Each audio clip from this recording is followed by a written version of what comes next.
Bienvenue sur Ikigai Voyage, la chaîne où on parle de voile, de voyage et de changement de vie.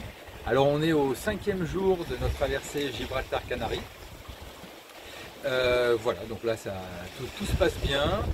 On a du vent, on est sous voile, on est content parce qu'on a réussi à faire, malgré les prévisions météo, presque les 3/4 de notre traversée à la voile.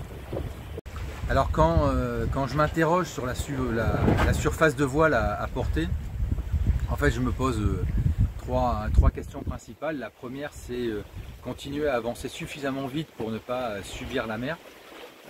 Là c'est lorsqu'on a des vagues, par exemple là on a des vagues qui sont un peu au travers et ça nous fait quand même pas mal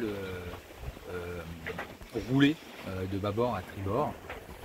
Donc il faut garder de la vitesse pour ne pas subir la mer, pour ne pas subir les vagues. Moins on va vite et plus on les subit, plus on va vite et plus on a du confort à bord. L'autre élément, c'est qu'il faut pouvoir garder un cap, c'est-à-dire que ça reste manœuvrable à la barre quand ça commence à devenir très dur ou quand on est constamment en train de compenser à la barre. Alors ça on peut le voir avec le pilote auto aussi. Le pilote auto, quand on voit qu'il penche tout le temps d'un côté, bon bah ça donne une indication. Alors l'indication, on peut l'avoir visuellement sur des écrans. Moi ce que j'ai fait, alors je vais vous montrer, au niveau de la barre, donc là on voit Amandine qui barre, vous voyez, j'ai fait un côté rouge à bâbord, mon côté vert à tribord, ça descend jusqu'en bas c'est gris, la limite du vert gris c'est 20 degrés, 20 degrés et 20 degrés de l'autre côté, c'est ce qui me permet de compenser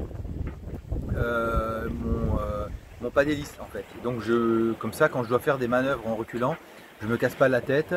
Le petit nœud en bonneture que là qu'on voit entre le vert et le rouge, je le mets directement paf en bas à 20 degrés et je sais que ça compense mon mouvement de pas d'hélice. Quand je vois que mon pilote automatique, j'ai un déséquilibre, c'est-à-dire que globalement, au lieu que ce soit le nœud gris là qui soit au milieu, c'est constamment du rouge ou constamment du vert. Là je sais que mon équilibre de voile est pas bon. Alors le dernier point que je vais prendre en compte, c'est le fait de ne pas faire souffrir le gréement. Voilà, on n'est pas en régate, on n'est pas avec du matériel qui est du consommable. Alors, il y a une usure hein, parce que forcément les conditions de vie du matériel en mer elles sont dures pour le matériel, entre le sel, les UV, le vent, il y a beaucoup de choses agressives pour le matériel, mais simplement c'est du matériel qui coûte cher et parfois c'est du matériel qui nécessite une infrastructure pour réparer. Donc l'autre ingrédient pour moi c'est toujours ne pas faire souffrir le matériel parce que j'ai envie de continuer à voyager loin. Alors, nous en sommes à notre 5e jour de navigation, départ de Gibraltar, arrivée aux Canaries prévue jeudi autour de 14-16 heures. Donc là, 5e jour de nav. Depuis avant-hier, on s'est aperçu qu'en fait l'alternateur du moteur, quand on faisait du moteur, on pensait que l'alternateur était directement relié sur les batteries de servitude. Alors normalement l'alternateur du moteur recharge la batterie moteur en priorité et puis ensuite il y a une forme de couplage qui fait que lorsque la batterie est pleine, la charge bascule automatiquement sur les batteries de servitude, c'est-à-dire les batteries qui servent nous à gérer le pilote automatique, le frigo et puis tous les instruments. Et on s'est aperçu qu'en fait c'était pas automatique. Et je ne sais pas au niveau de l'ancien propriétaire comment le montage a été fait, donc ça c'est quelque chose dont je vais m'occuper au mouillage quand on va arriver. Bon, Moufida m'a dit il y a interdiction que commence à bricoler le système électrique en plein milieu de l'océan, donc je crois que c'est plutôt une idée qui est plutôt sage. Et donc quand on va arriver là-bas au mouillage, je vais regarder précisément comment tout ça s'est fait. Alors les deux systèmes ont l'air d'être complètement distincts.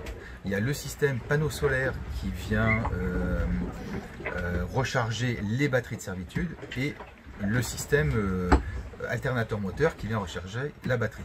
Je pense qu'il devrait quand même y avoir un point de passage entre les deux. Mais bon, pour l'instant, on n'en est pas sûr. Le système solaire, on a 900 watts de panneaux solaires, ce qui est quand même pas mal.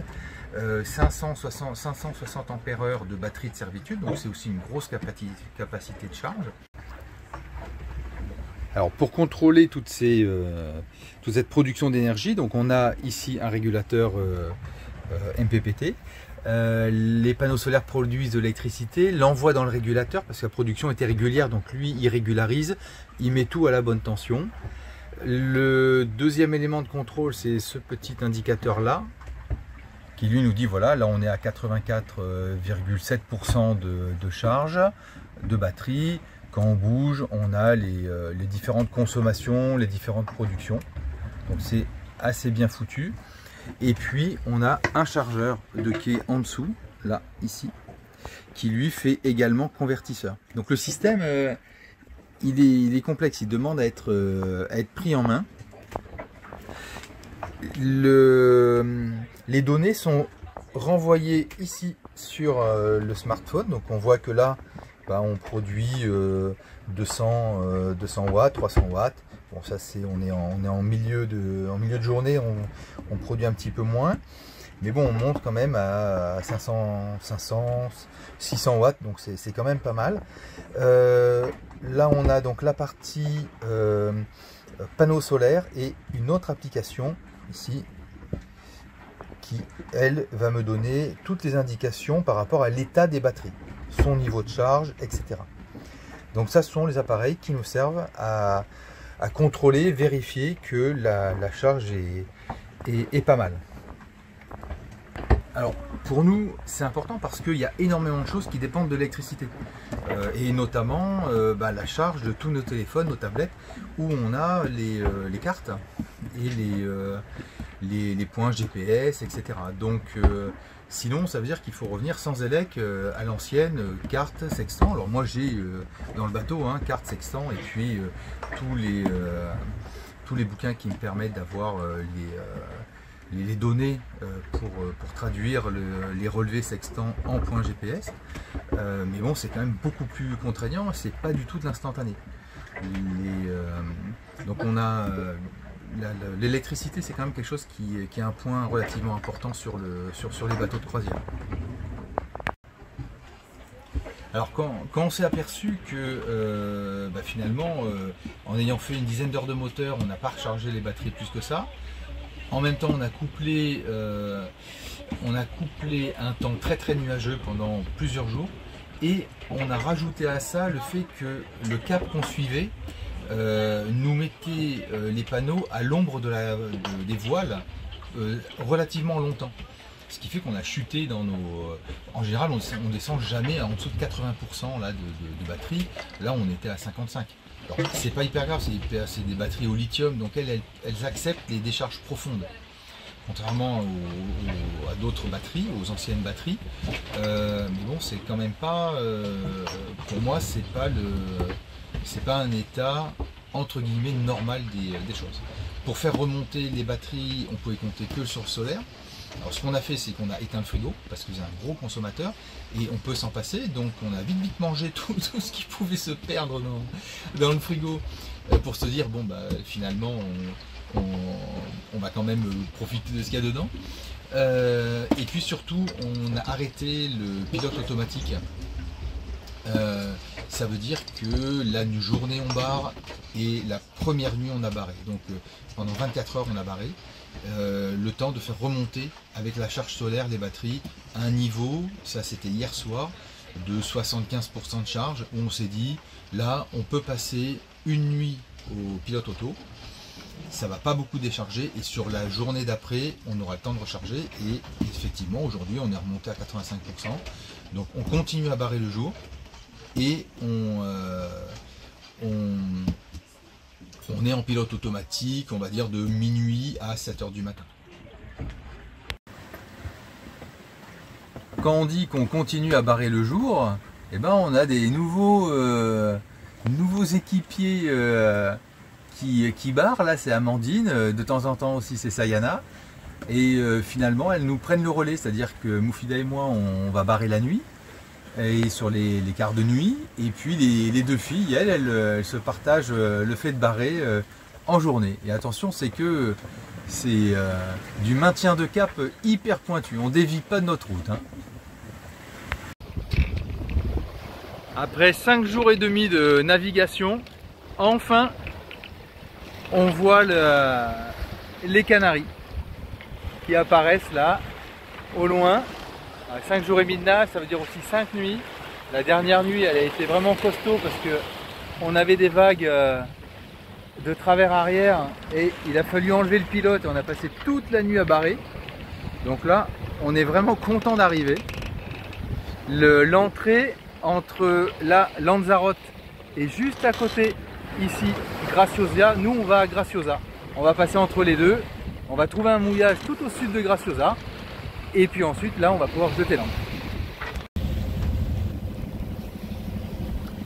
Alors là ça c'est l'île de Lanzarote qui continue comme ça.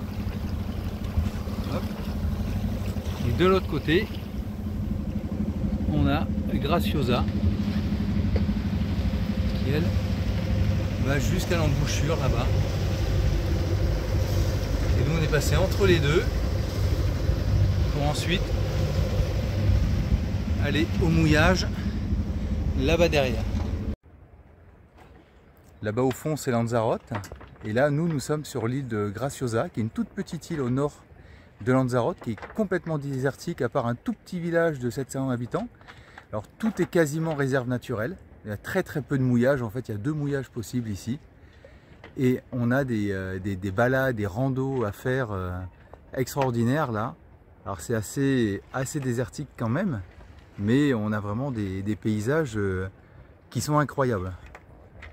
Alors on va y rester, là on a nos amis du Trimousse, on va y rester jusqu'à demain et puis à demain on partira certainement sur Grande Canaria.